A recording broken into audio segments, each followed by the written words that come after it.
सर्वत्रासहराञ्जिना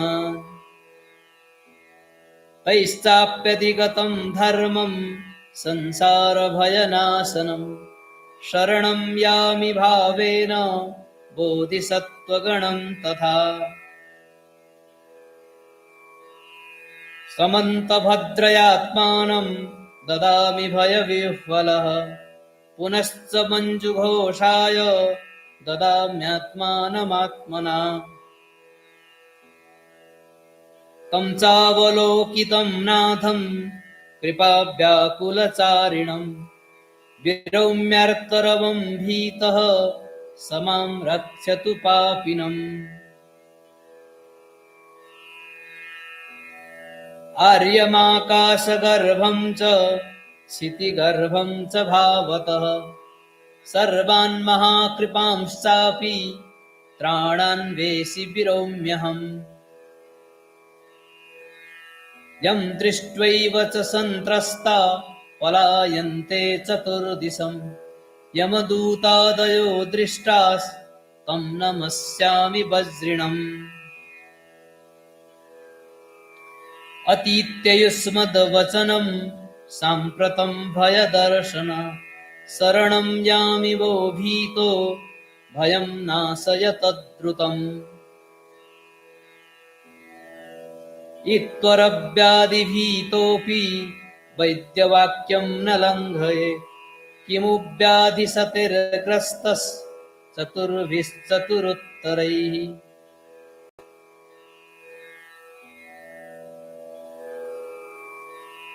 एकेनापि यतः सर्वे जम्बुदीपगता नरः नश्यन्ति येषां भैषज्यं सर्वदिक्षु न लभ्यते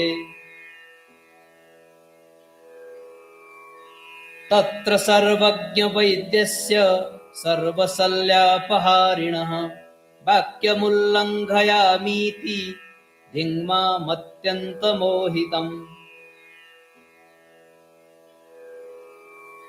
अत्यप्रमत्तस्तिष्ठामि प्रपातेष्वितरेष्वपि किमु योजनसाहस्रे प्रपाते दीर्घकालिके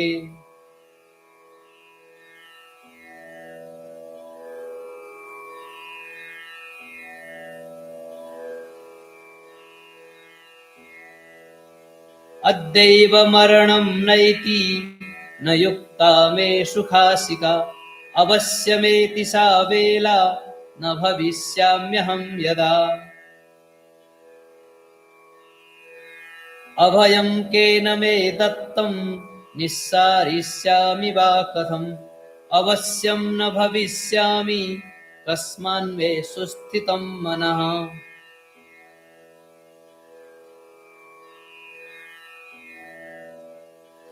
पूर्वानुभूतनष्टेभ्यः किं मे सारमवस्थितम् येषु मे विनिविष्टेन गुरूणां लङ्घितं वचः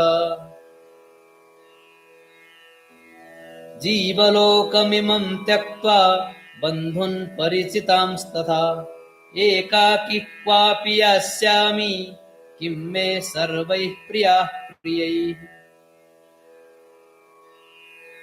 इयमेव तु मे चिन्ता युक्ता रात्रिन्दिवं तदा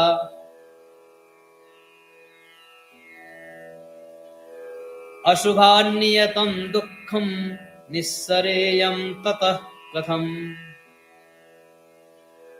मया बालेन मूढेन यत्किञ्चित् पापमाचितं प्रकृत्या यच्च सावद्यं प्रज्ञप्त्यावद्यमेव च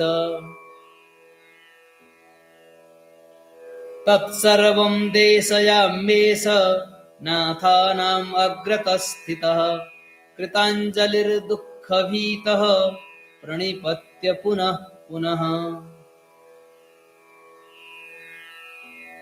अत्ययमत्ययत्वेन प्रतिगृह्णन्तु नायकः अभद्रकमिदं नाथ न कर्तव्यं पुनर्मया अभद्रकमिदं नाथ न कर्तव्यं पुनर्मया अभद्रकमिदं नाथ न कर्तव्यं पुनर्मया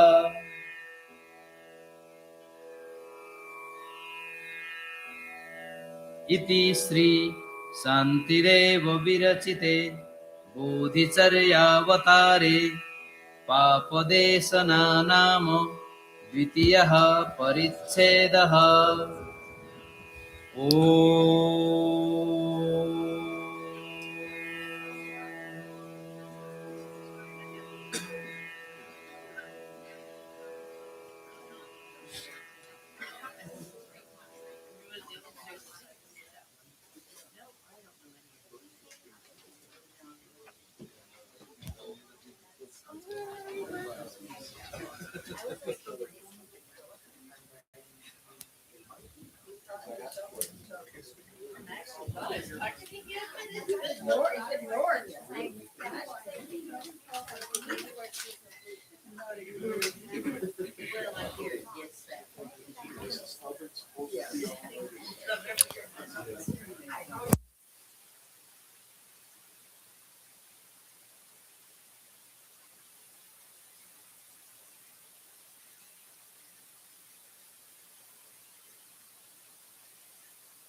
All right. Well, good morning. I want to welcome you all to the Rime Center. Happy that you're here and able to join us on this beautiful, warm morning. Okay, maybe it's not so warm.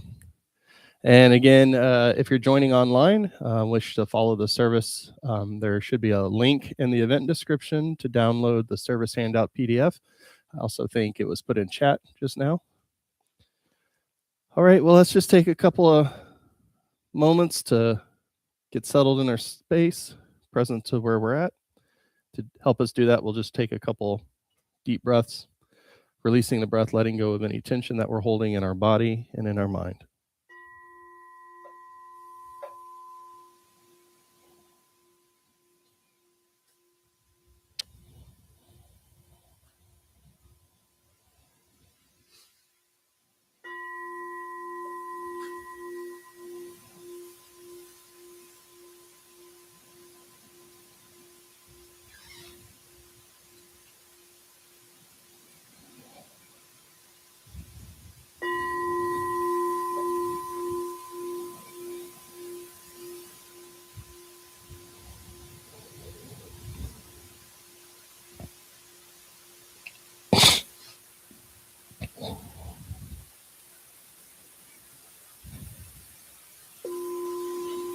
We'll begin with our refuge vows.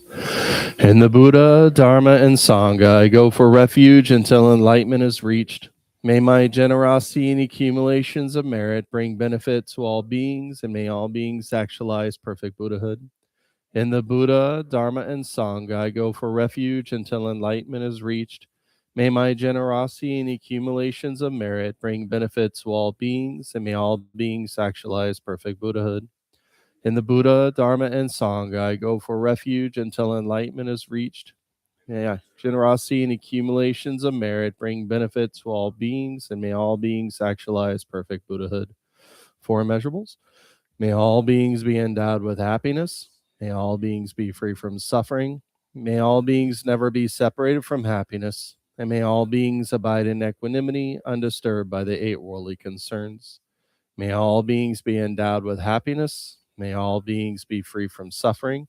May all beings never be separated from happiness. And may all beings abide in equanimity, undisturbed by the eight worldly concerns.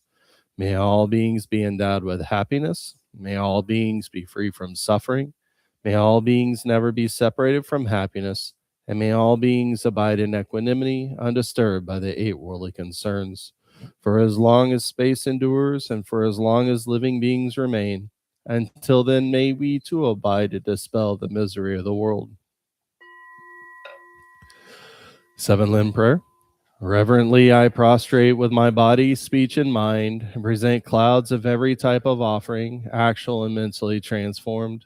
I declare all my negative actions accumulated since beginless time, and rejoice in the merits of all holy and ordinary beings. Please remain until samsara ends, and turn the wheel of Dharma for sentient beings. I dedicate the merit created by myself and others to the great enlightenment. Mandala offering. This ground anointed with perfume, strewn with flowers, adorned with Mount Meru, the four continents, the sun, and the moon. I imagine this as a Buddha field and offer it. May all living beings enjoy this pure land. The objects of my attachment, aversion, and ignorance, friends, enemies, strangers, my body, wealth, and enjoyments, without any sense of loss, I offer this collection. Please accept it with pleasure and bless me with the freedom from the three poisons. Idam Guru Ratna Mindalakam Niyataya.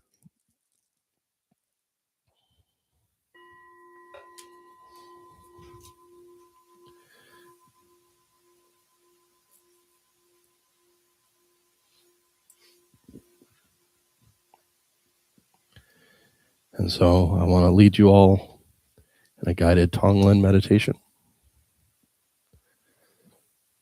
And so as you're seated here, allow your body to settle. Let the spine be naturally upright, grounded, yet at ease. Allow your hands to rest comfortably. And if it feels appropriate, you can gently close your eyes or soften your gaze. But just take a moment to relax the body. Soften the forehead, the jaw, the shoulders. Let the belly be soft, and let your breath move freely.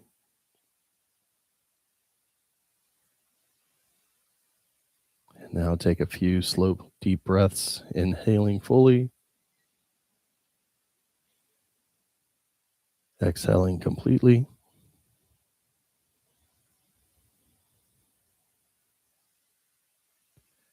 With each breath, allow yourself to arrive more fully in this moment.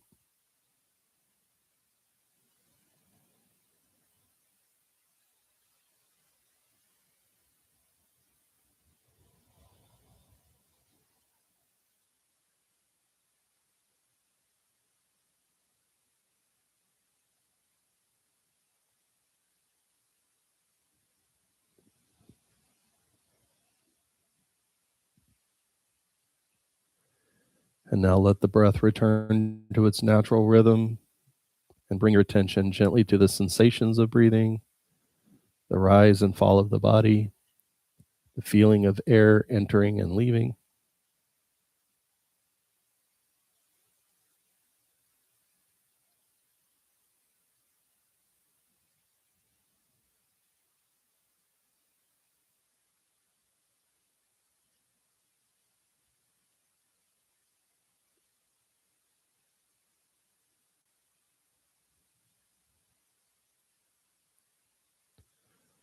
And just allow the mind to rest with the breath, not trying to change it, simply knowing the breath as it is. If thoughts arise, gently note them and return to the next inhale and the next exhale.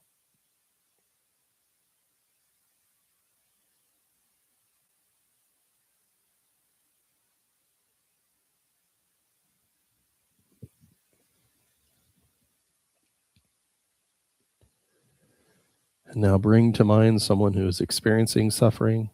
This may be someone you know personally or someone you've met. Maybe just one being or many beings. And let the image or sense of this person arise naturally. There's no need to be precise.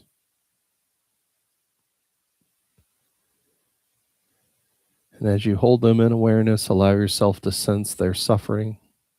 You don't need to analyze it or judge it. Just simply notice how it's felt.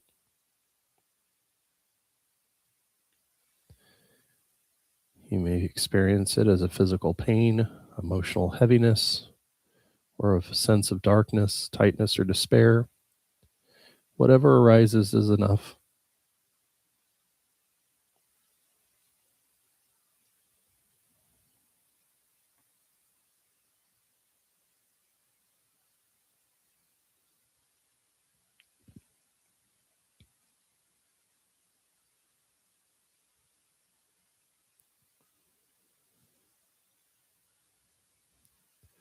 And now, as you breathe in, imagine breathing in the suffering. You might visualize it as a dark cloud, a dense smoke, or a heavy weight. With each in-breath, gently acknowledge their pain, not to fix it, not to push it away, just simply being willing to touch it with your awareness.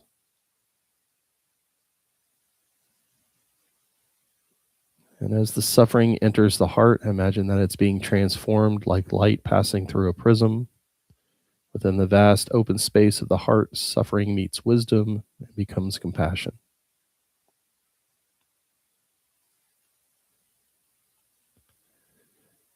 And now, as you breathe out, send out that compassion and healing. Visualize this as a warm, radiant light or a gentle wave of kindness and care. And with each out-breath, offer relief, ease, and love.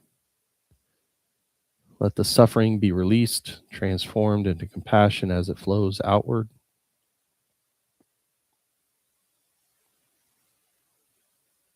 And continue in this rhythm, breathing in the suffering, breathing out the compassion. Allow the breath to set the pace. There's no need to force anything. There's no right or wrong experience.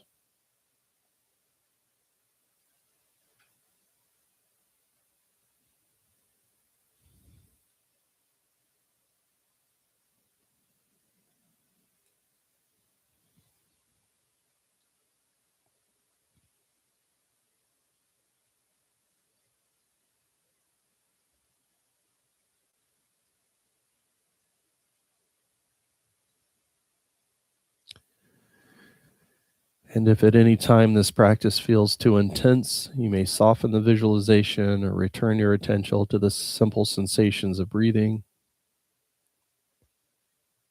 You may also widen the focus, breathing in the suffering of many beings, breathing out compassion to all.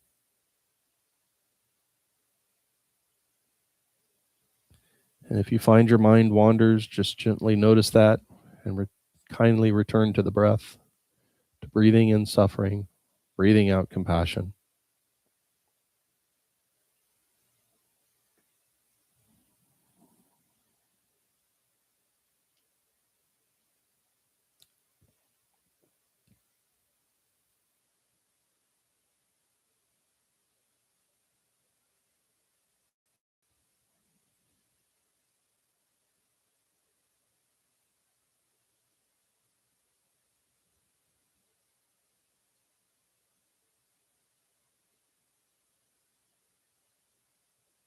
And now allow the image of the suffering of beings or to gently dissolve. Let the practice rest. And return your attention fully to the breath, just as it is, inhaling and exhaling.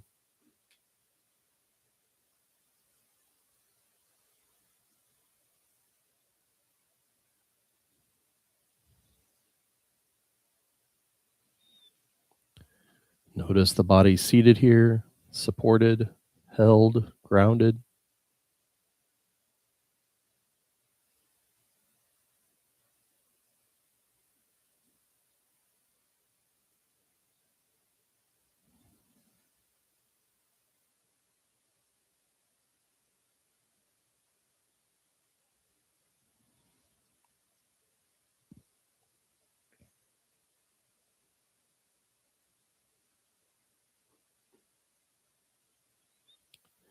Take a few deeper breaths, feeling the stability beneath you.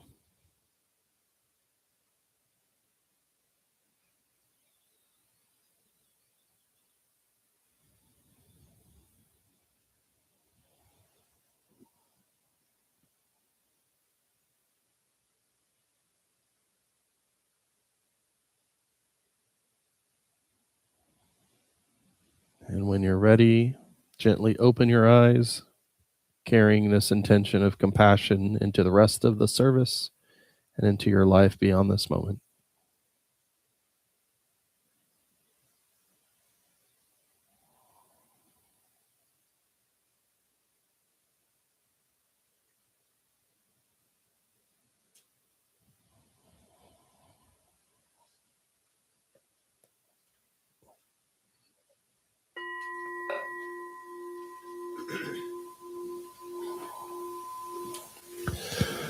Supplication to Buddha, to the Blessed One, the One gone beyond, the fully awakened One, the great physician, the supreme teacher. You came to this earth, and through your own efforts, you obtained the awakened state, overcoming all suffering and distress. Through your great compassion, you showed us the path to liberation. You taught us the merit of compassion, wisdom, and equanimity. To you, the glorious teacher, I prostrate. Do not commit any non-virtuous actions. Perform only perfect virtuous actions. Subdue your mind thoroughly. This is the teaching of the Blessed One. Through the merits of these thoughts, words, and actions, may we dedicate this for the benefit of all sentient beings. And like you, O Blessed One, may we and every being attain your supreme awakened state, free from the ocean of suffering. Lord of the Dharma, I prostrate your omniscient being.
Supplication to Manjushri.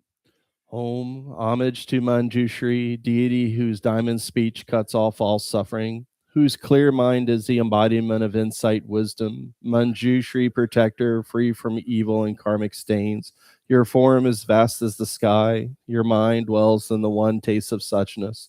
Lord of wisdom, I prostrate to your omniscient being.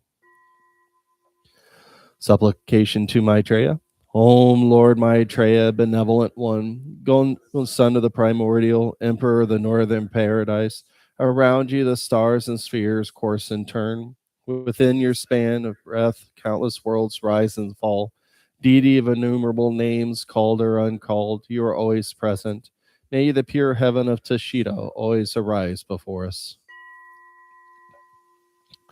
Supplication to Palden Lamo. Soul Mother, Lady victorious over the three worlds, please pay attention here and now. You overpower the whole apparent world, samsara and nirvana, by heroically guarding the Dharma and Dharma holders with the four types of actions flashing like lightning. You soar up openly like a full moon in the midst of a garland of powerful Dharma protectors. Powerful Daikini protector, I prostrate to your omniscient being. It's on this second meditation that we return to our Tonglen practice.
Lojong lineage prayer.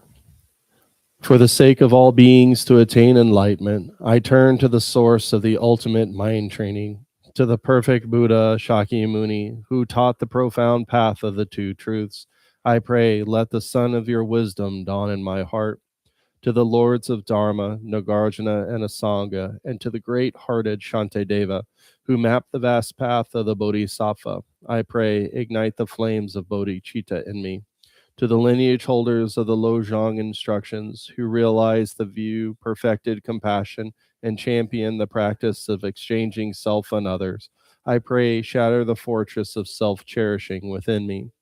To Saralingpa, Atisha, and Chikawa, to Tokme Zangpo, who lived what he taught, all who blended sutra into essence, I pray, may your realization awaken in me.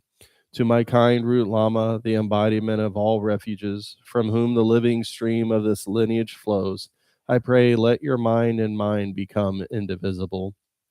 Heart essence of awakening. Having received the blessings of the lineage, resting in the heart of indivisible mind, I turn these blessings into the path, applying the essence of mind training for the awakening of all beings. With these blessings, I train in the preliminaries, remembering this life, precious and fleeting, change, cause and effect, suffering born of cherishing self. From these reflections, renunciation arises, and the determination to practice is born. In every moment, I see all things as dreamlike, resting in awareness, unfabricated and clear. I free even the antidote in its own place. Breathing in the suffering of beings, I breathe out joy and ease for all. When difficult weighs heavily on the world, seeing the root clinging to self, thus every challenge becomes the path. I take all blame into one heart and let emptiness shine through pain. My whole life gathers into the essence of practice. I apply the five strengths without decline, aspiration and familiarization, wholesome seeds and restraint, revulsion towards harm and diligence and virtue, gathering merit, clearing obscurations. All my conduct flows from awakened intention. All teachings serve a single goal, liberation. I rely on the principal witness, my own clear and knowing mind. Joy dwelling within confirms the training. Impartial and free from display, I keep my word. My attitudes change without strain. I do not speak of injury or dwell on faults. Releasing rivalry and expectation, I practice patience and boundless kindness. In short, with these blessings, all I do from one pure intention to bring benefit to all beings. Patience and courage are my refuge. I train unceasingly in the three difficulties, gathering trust and practice as provisions. I remain in virtue of body, speech, and mind. With all pervasive care, I serve all beings, seeking in this very life the realization of the supreme vehicle. Through the merit of this mind training, the heart essence of Atisha and his heirs, sustained by the blessings of the lineage, may confusion be exhausted at its root, and may all beings attain perfect awakening.